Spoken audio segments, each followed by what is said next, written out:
Quelques grammes de bonheur à consommer sans modération. N'hésitez pas à liker, commenter et n'oubliez pas de vous abonner et activer la cloche.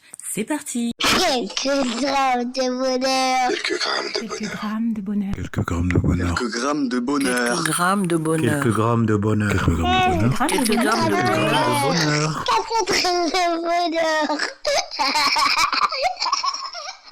Bonjour ou bonsoir, quelle que soit l'heure, bienvenue à tous. Aujourd'hui nous sommes avec Inès, 25 ans, qui est travailleuse sociale ou travailleuse si je puis dire, et qui réside à Paris. Comment vas-tu Inès ?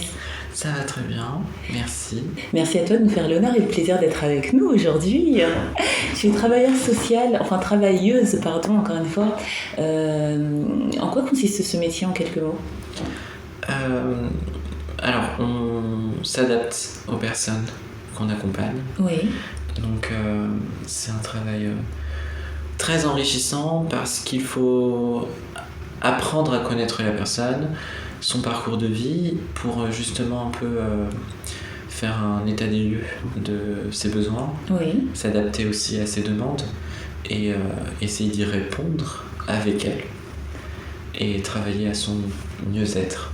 Je vais être très vaste, mais ça, voilà. C'est vaste et précis à la fois parce que tu as dit un mot très intéressant, tu as dit le mot accompagner. On a parfois eu des travailleurs sociaux aussi dans le podcast, dans des épisodes précédents.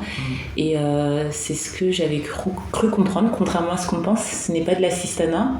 C'est vraiment un accompagnement, on fait participer la personne, la personne est au centre d'ailleurs du projet pour lequel vous l'accompagnez, c'est ça ? C'est ça, en fait, on est une forme de support à son expression, c'est-à-dire qu'il faut mettre en place les conditions qui vont favoriser sa prise de parole, sa mise en mots justement de son vécu, de ses besoins, pour ensuite s'appuyer dessus et lui permettre de mobiliser justement les ressources nécessaires à la concrétisation de ses projets. Et donc ça, c'est un travail passionnant qui apporte aussi énormément, qui me permet d'apprendre vraiment de façon continuelle sur soi, sur les autres.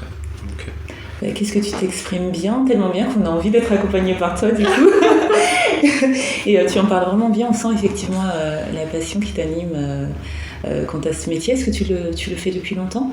Alors non, là actuellement c'est mon premier poste, mais c'était un projet que j'avais depuis assez longtemps. J'ai travaillé pour l'atteindre, mais ça a été c'est l'aboutissement de plein de circonstances. Oui, c'est quelque chose que tu as voulu. Mais en tout cas, je te souhaite pour les années à venir de garder la fraîcheur et l'amour de ce métier. Et est-ce que le bonheur que tu vas nous partager a un lien avec le travail ou pas du tout ?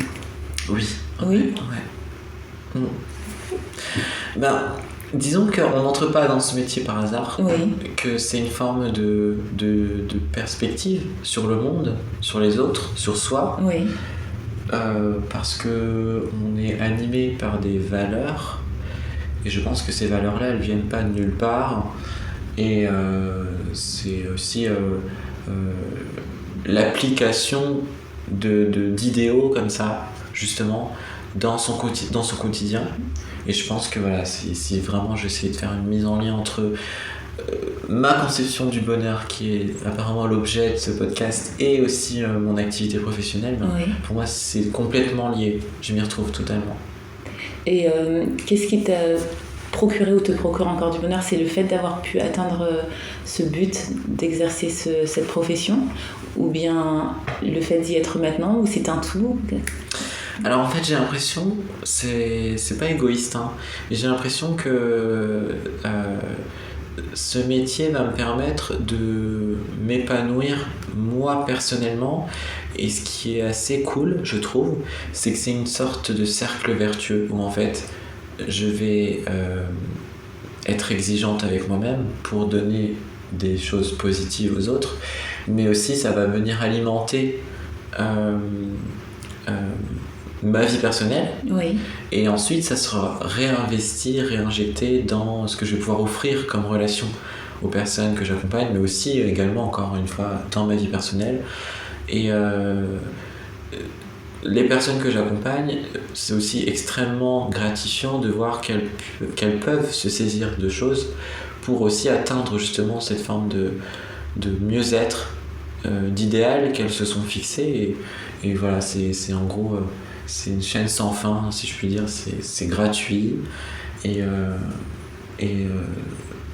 je pense que voilà, c'est cet état d'esprit qu'on atteint, mais qui nécessite aussi pas mal de remise en question permanente. Voilà.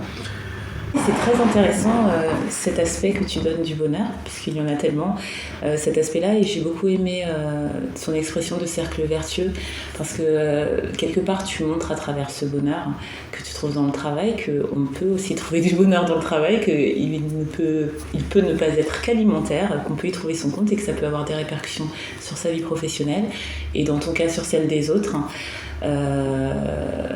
Merci Nessa. Je t'en prie. Et est-ce que tu parles toujours aussi doucement et chaleureusement aux personnes que tu reçois? Alors, j'essaie d'être la plus agréable possible, parce qu'effectivement on aborde des thématiques qui sont quand même assez comment dire, délicates. Voilà, parce qu'on parle du vécu des personnes et c'est des sujets très sérieux, hein, même si on essaie de déconstruire tout le bagage, parce que c'est vraiment ça, hein, c'est-à-dire en gros, moi je le vois comme ça, qu'est-ce que vous m'avez apporté? On fait un état des lieux de ce que la personne nous présente, que ce soit ostensiblement ou pas. Il faut décrypter, il faut remettre du sens sur des choses. On n'est pas là non plus pour faire une forme de thérapie. C'est plutôt une forme de sociologie appliquée, comme j'aime dire.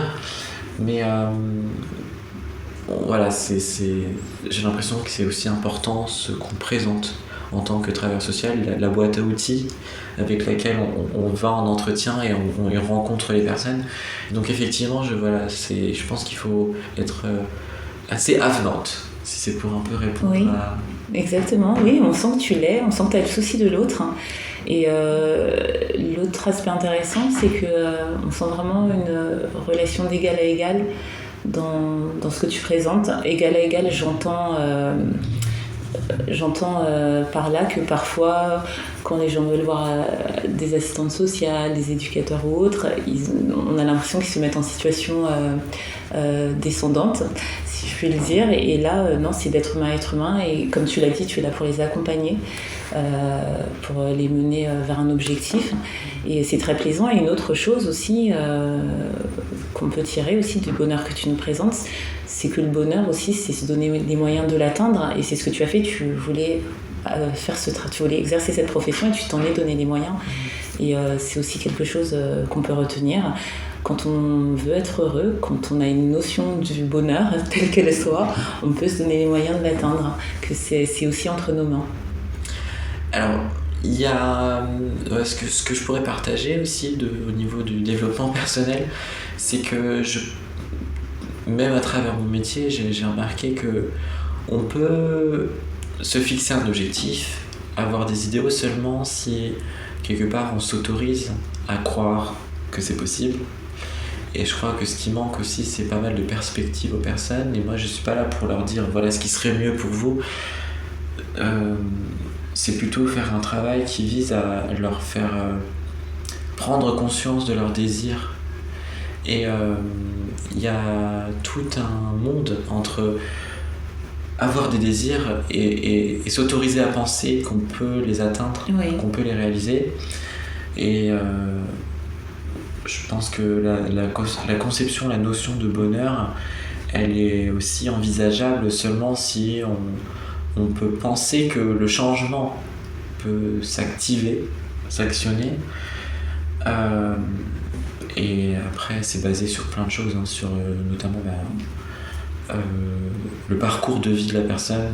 Est-ce qu'elle a été plutôt encouragée dans ce sens-là? Est-ce qu'elle a été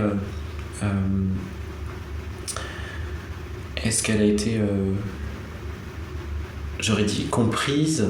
Est-ce qu'elle a été entendue? Est-ce qu'elle a été écoutée dans tout ce qu'elle a pu exprimer de cette affirmation de soi? Parce que les personnes peuvent avoir en tête qu'il faudrait qu'elle fasse ça, que ce serait bien pour elle. Mais ensuite, c'est une toute autre histoire de se dire que y a des possibilités, qu'avec un peu de mise en situation, ça peut être possible. Et là, je crois que ça, c'est encore un autre débat, mais je n'ai pas encore toutes les clés. Je pense qu'il y a aussi toute cette forme de bienveillance qu'on essaie d'offrir, ce cadre non jugeant où les personnes se sentiront plus confiantes et déjà envers nous, mais après envers elles-mêmes. Et c'est ce que j'essaie de transmettre, et c'est aussi ce que j'ai pu aussi m'autoriser à vivre, tout simplement. À titre personnel. Voilà, c'est ça. Waouh! Eh bien, écoute, c'est une piste de réflexion très profonde et très intéressante. Et je suis persuadée que les auditeurs vont la suivre, cette piste, à commencer par moi. Je te remercie énormément pour ce partage. Et surtout, si tu as d'autres bonheurs à nous conter, tu reviens quand tu veux, ce sera avec un grand plaisir. Et bien, partager, parce que du coup, c'est un exercice très... Je trouve qu'on n'échange pas suffisamment autour de toutes ces petites choses qui finalement donnent beaucoup de sens au partage, à ce que c'est de se rencontrer, d'échanger, de vivre ensemble, tout simplement. Parce qu'on parle de choses assez concrètes, matérialistes, de ce que c'est que réussir sa vie. Et là, c'est un peu la question. Le bonheur, concrètement, c'est aussi se pencher sur des choses qui en général, n'ont pas de valeur marchande. Et là, je trouve qu'effectivement, c'est des choses qui ont un lien très fort avec de l'introspection. Oui. Et je trouve que c'est très intéressant d'aborder tout ça. Donc merci beaucoup. Merci à toi. Qu'ajouter à cela? Rien. Donc je vais m'abstenir. Je vais juste te souhaiter de prendre grand soin de toi, de cette profession que tu as l'air de t'enchérir et qui donne envie de la connaître un peu plus du coup. Et je te dis à très très vite. Salut. Et n'oubliez pas, vous autres, le bonheur aussi léger soit-il n'est jamais loin. Alors sachez le voir, vous en saisir et l'apprécier. À bientôt. Quelques grammes de bonheur. Quelques grammes de bonheur. Quelques grammes de bonheur. Quelques grammes de bonheur. Quelques grammes de bonheur. Quelques grammes de bonheur. Quelques grammes de bonheur. Quelques grammes de bonheur. 4 grammes de bonheur. Également envie de donner un peu de bonheur en partageant le vôtre? N'hésitez pas à prendre un rendez-vous téléphonique avec moi pour une interview sur le lien suivant que vous trouverez également en barre d'infos.